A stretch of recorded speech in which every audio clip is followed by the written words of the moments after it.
नमस्कार दोस्तों, स्वागत है आपका एक बार फिर से भारत समाचार के हमारे इस खास कार्यक्रम में जो आधारित है कानाफूसी, गपशप और सत्ता के गलियारों की हलचल पर। तो बहुत सारी चटपटी खबरें हैं, चलिए शुरू करते हैं पावर सेंटर।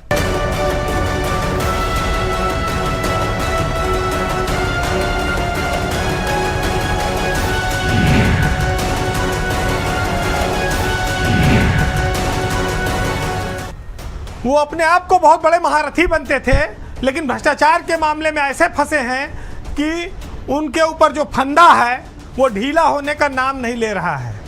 बात उत्तर प्रदेश में भ्रष्टाचार के मामले में फंसे और निलंबन झेल रहे सीनियर आईएएस अधिकारी अभिषेक प्रकाश की है। अभिषेक प्रकाश पर कानूनी शिकंजा फिर कसा गया है एक बार, और इस बार उनके सरकारी विभाग द्वारा कसा गया है। इन्वेस्ट यूपी में जो घूसखोरी कांड हुआ था और लखनऊ के भटगांव इलाके में डिफेंस कॉरिडोर के मामले में जो जमीन घोटाला हुआ है, उनके खिलाफ अब चार्जशीट दी गई है। एक साथ उनको 2 मामलों में चार्जशीट थमाई गई है और ये चार्जशीट नियुक्ति विभाग, जो उनका पेरेंटल विभाग है, उसके द्वारा दी गई है। इस आरोप पत्र का जवाब अभिषेक प्रकाश को 1 महीने के अंदर देना होगा। वैसे तो उनके खिलाफ 4 एजेंसियां जांच कर रही हैं, लेकिन पहली बार उन्होंने आरोप पत्र लिया है। अभी तक वो किसी एजेंसी के सामने ना तो बुलाने पर आ रहे हैं, ना वो पेश हो रहे हैं। यह आरोप पत्र बहुत महत्वपूर्ण हो जाता है। अब जब इसका जवाब आएगा तो सरकार इस मामले में यह तय करेगी कि इसकी जांच किससे करानी है और इसके लिए जांच अधिकारी किसे नियुक्त करना है। लेकिन आप ये जान लीजिए कि अभिषेक प्रकाश एक सचिव स्तर के अधिकारी हैं, तो जब भी उनकी जांच होगी तो उनसे सीनियर यानी कि प्रमुख सचिव या एसीएस लेवल का कोई अफसर इसमें नियुक्त होगा। अभिषेक प्रकाश पिछले 20 मार्च से निलंबित हैं। उत्तर प्रदेश में 1 करोड़ से ज़्यादा की घूसखोरी का आरोप है उनके एक बिचौलिए पर। उसी ने उनका नाम लिया था और उसके बाद एसआईटी गठित की गई, पुलिस में एफआईआर हुई, विजिलेंस की जांच चल रही है, लेकिन इन तीनों के सामने वो नहीं आए। इधर जब विभागीय स्तर पर जो जांच चल रही थी उसमें उनको अब चार्जशीट हुई है। तो ये कहा जाए कि जो तीनों एजेंसियां बाकी हैं वो 4 महीने में ढाक के 3 पांत वाली स्थिति में हैं। उनकी विभागीय जांच की तुलना में प्रगति 0 है और ये नियुक्ति विभाग ने इस मामले में संदेश साफ कर दिया है, क्योंकि ऐसे मामले में चार्जशीट बिना उच्च स्तर की सहमति के जानकारी के नहीं दी जाती है। आप ये कह सकते हैं कि बाकी एजेंसियां अभिषेक प्रकाश को फायदा पहुंचा रही हैं।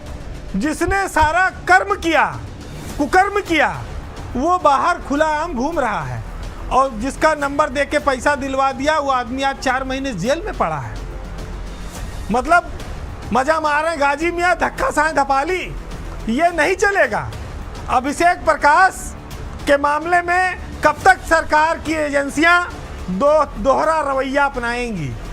उनको इस दोहरे रवैये से बचना होगा, क्योंकि अब जांच में तेजी आ गई है और ये तेजी मूल जो मुख्य आरोपी है उस पर आई है। नीचे के लोगों पर कार्रवाई करके कितने दिनों तक मामले को टालेंगे आप? जवाबदेही तो मुख्य व्यक्ति की है जिसने व्यापारी को निकांत जैन का नंबर दिया था, जिस अफसर ने, उसका नाम है अभिषेक प्रकाश।